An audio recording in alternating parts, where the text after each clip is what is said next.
Assalamualaikum warahmatullahi wabarakatuh. Di sini saya akan menerangkan tentang mini riset usaha tani kangkung, yang mana ditujukan sebagai tugas ujian tengah semester mata kuliah usaha tani. Terlebih dahulu saya akan memperkenalkan diri, yaitu nama saya Angela Prasana Dirmansyah dengan NIM 2103 1111093 dari kelas Agroteknologi B. Latar belakang. Kangkung merupakan salah satu produk sayuran lokal yang banyak dijual di pasar. Sayuran kangkung juga menjadi salah satu sayur yang sering digunakan sebagai campuran bahan dalam memasak. Tidak heran jika sayuran kangkung banyak peminat serta laris di pasaran. Sayuran kangkung juga sangat mudah untuk ditemukan di pasar ataupun di tempat sayur terdekat. Kangkung banyak dijumpai di kawasan Asia dan dapat dijumpai di mana-mana, terutama pada tempat yang berair. Sayuran kangkung juga memiliki manfaat yang cukup besar, yaitu untuk menjadi antitoksin dalam tubuh dan makanan sehari-hari, dan dapat juga dijadikan bahan pertimbangan pemilihan bahan kangkung. Dan selain itu, kangkung juga bermanfaat sebagai sayur mayur yang juga merupakan sumber vitamin. Dalam penelitian ini, alasan saya memilih komoditi ini adalah karena kangkung merupakan salah satu komoditas sayur yang sangat menguntungkan karena banyak para konsumen yang mengkonsumsinya, sehingga dapat dijadikan peluang bisnis sektor pertanian. Adapun tujuan dari penelitian ini yaitu untuk dapat mengeksploitasi lebih dalam tentang tanaman kangkung, serta mengetahui analisis biaya dan pendapatan dari bisnis budidaya tanaman kangkung tersebut. Pembahasan klasifikasi usaha tani. Menurut dari klasifikasinya, usaha tani tentang sayuran kangkung di Desa Gili Timur yang saya amati ini adalah usaha tani yang tergolong usaha tani yang seluruh proses dikerjakan perorangan, yaitu usaha tani yang seluruh proses dikerjakan oleh petani sendiri dan keluarganya. Corak dan sifat dari usaha tani ini sendiri adalah usaha tani yang berorientasi pada kebutuhan sendiri dan keluarga, di mana dari usaha tani ini diwujudkan demi memenuhi kebutuhan keluarga. Masa budidaya komoditas tanamannya termasuk tanaman tahunan yang bisa dipanen di setiap waktu. Tempat budidayanya yaitu di lahan sawah. Faktor produksi, yaitu yang pertama lahan. Salah satu faktor yang dibutuhkan dalam usaha tani adalah lahan. Lahan merupakan tempat sebagai kegiatan pertanian, dilakukan baik sebagai media tumbuhannya tanaman ataupun sebagai tempat kegiatannya saja.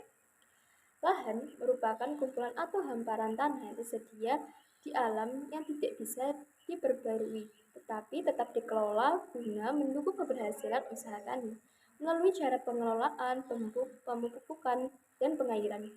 Dari bini riset ini yang telah dilakukan di Desa Gili Timur, lahan yang digunakan oleh sang petani bukan miliknya sendiri, tetapi milik orang lain. Di sini sang petani mengolah tanah tersebut dan upah dari sang pemilik lahan diberikan dari hasil panen tersebut. Yang kedua yaitu tenaga kerja.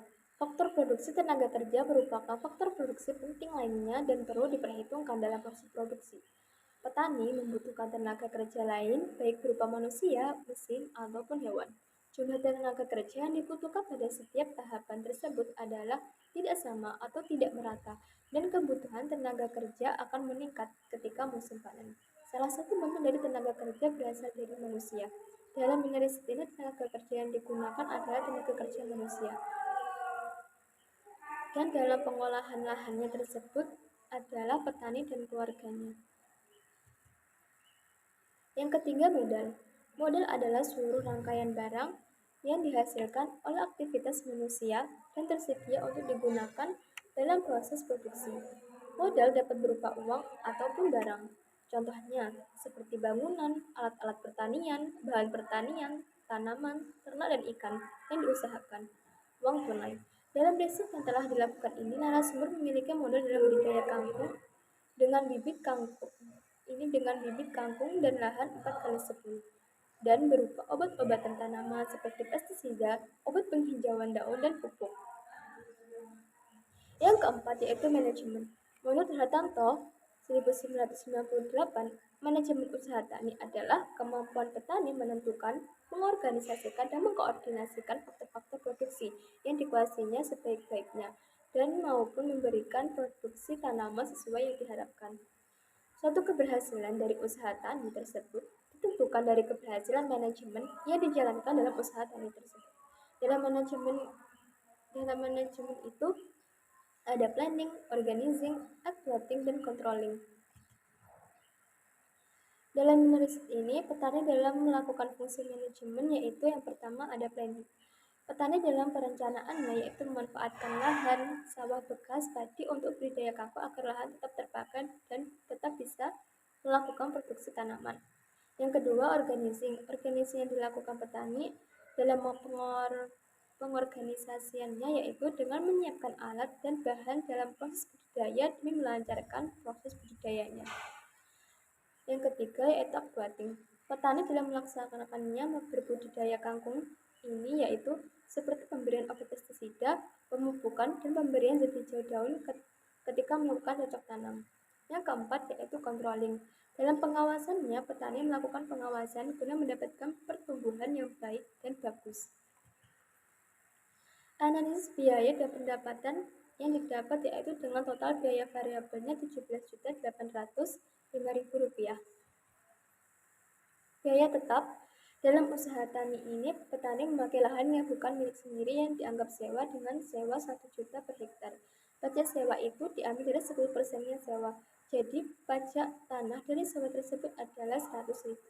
Sebagai pembantu dalam proses budidaya tentunya memerlukan alat pertanian seperti traktor. Nilai penyusutan dari penggunaan traktor tersebut dengan harga beli 5 juta yang dioperasikan selama 5 tahun dan nilai jual yang masih dapat dijual dengan nilai sisa 1 juta yaitu 800.000. Biaya totalnya, untuk biaya total dari keseluruhan milik petani, mulai dari biaya variabel berupa bahan dan alat dalam proses usaha tani ditambah dengan biaya tetap dari perhitungan penyusutan dari pajak sewa lahan dan penyusutan traktor yaitu total keseluruhan jumlah dari perhitungan tersebut adalah Rp18.705.000. Jumlah produksi. Untuk jumlah produksi, sayuran kangkung dalam masa panennya ada 28 hari dan dari panen tersebut menghasilkan 130 ikat sayur kangkung. Jadi setiap 28 hari sekali dapat menghasilkan 130 ikat kangkung. Harga jual komoditas. Nilai harga jual dari budidaya tanaman kangkung ini adalah harga per ikatnya yaitu Rp300 dan harga pasarnya dijual Rp2.000 sampai Rp3.000. Untuk penjualan yang